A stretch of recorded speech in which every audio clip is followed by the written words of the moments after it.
இந்த டாக்டர் சரவணன் பேசுனதை கேட்டியா? இந்த நூலகத்தை பத்தி பேசினாப்லையா? அதுவா? அவர் இல்லாத கட்சியே இல்லைங்க. அவர் எல்லா கட்சியிலுமே இருந்திருக்காப்புல. தாவேகாக்கு மட்டும்தான் அவர் போகல.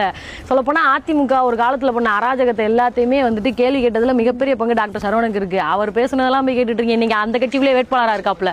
இந்த மக்கள் விரோத அதிமுக அரசை விரட்டவும். அது மட்டும் இல்லாம 2015 எக்ஸ்பைரி ஆன ஸ்டென்ட் எல்லாம் இவர் ஹாஸ்பிடல்ல பர்ச்சேஸ் பண்ணதா ஒரு சர்ச்சை கிளம்பிட்டு இருந்துச்சு. அந்த எக்ஸ்பைரி ஆன ஸ்டென்ட் எல்லாத்தையுமே இவரோட ஹாஸ்பிடலுக்கு சப்ளை பண்ணவங்க மேல ஃபர்ஸ்ட் கேஸ் கொடுத்துட்டு அதுக்கப்புறம் அந்த கேஸை வாபஸ் வாங்கினதுனாலேயே ஒரு முறையற்ற மருத்துவம் நடந்ததுனால இப்போ வரைக்கும் அந்த கேஸ் கோர்ட்ல நடந்துட்டு இருக்கு. ஒரு மனுஷன் தன்னோட வாழ்நாள்ல இத்தனை கட்சிக்கு மாற முடியுமா? டாக்டர் சரவணனை பார்த்து கத்துக்கலாம். 2011 முதல்ல அவர் திமுகவுல இருந்தாரு. எங்களுடைய முழு மனதுடன் நாங்கள் செயலாற்றுவோம் என்ற நேரத்தில் 2013 அப்படியே மதிமுகவுக்கு போனாரு. அதுக்கப்புறம் அதுல இருந்து விலகிட்டாரு. டாக்டர் சரவணனும் கட்சியிலிருந்து விலகுவதாக அறிவித்துள்ளார்.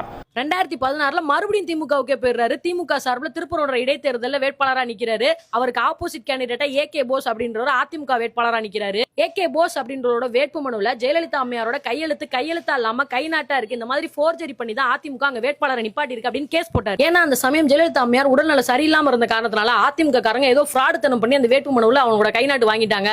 ஜெயலலிதா அம்மையார் ரொம்ப படிச்சவங்க, எதுக்காக அவங்க கை நாட்டு வைக்கணும் அப்படின்னு சொல்லி கேஸ் போட்டு அந்த கேஸ்ல ஜெயிச்சு மறுபடியும் டாக்டர் சரவணன் திமுக சார்பில் அங்க எம்எல்ஏவாவும் ஆகுறாரு. இப்படி கைரேகையில இந்த அளவுக்கு ஆளுங்கட்சியில ஒரு முறைகேடு பண்ணுவாங்கன்னு நினைக்கிறேன். 2021 திமுக சார்பில் வேட்பாளரா நிக்கிறதுக்காக சீட்டு கேட்கிறாரு. திமுக குடுக்கலன உடனே மறுநாளே பிஜேபியில போய் சேர்ந்துறாரு. 2023 பிஜேபி விட்டு வெளில வராரு. வர்றவரு சும்மா வரல. பிஜேபி ஒரு மதம் சார்ந்த கட்சி, அது ஒரு அராஜக கட்சி அப்படின்னு சொல்லிட்டு பிஜேபி பத்தின குற்றச்சாட்டுகளையும் சொல்லிட்டு தான் வெளியில வராரு. இந்த மதவாதி அரசியலையும் வெறுப்பு அரசியலையும் பண்ணக்கூடிய பாரதிய ஜனதா கட்சி தமிழ்நாட்டுக்கு வேண்டாம்.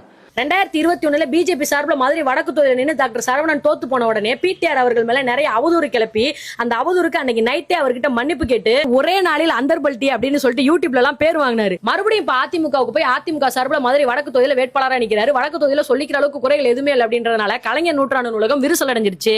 அங்க வந்து நிறைய புத்தகங்களே சொல்லிக்கிற அளவுக்கு இல்ல அப்படின்றாரு. நூலகம் சொல்றாங்க. அந்த நூலகம் நீங்க பாத்துருப்பீங்க. கட்டின 6 மாதத்திலே செவரெல்லாம் கீரல் விழுந்து மழை.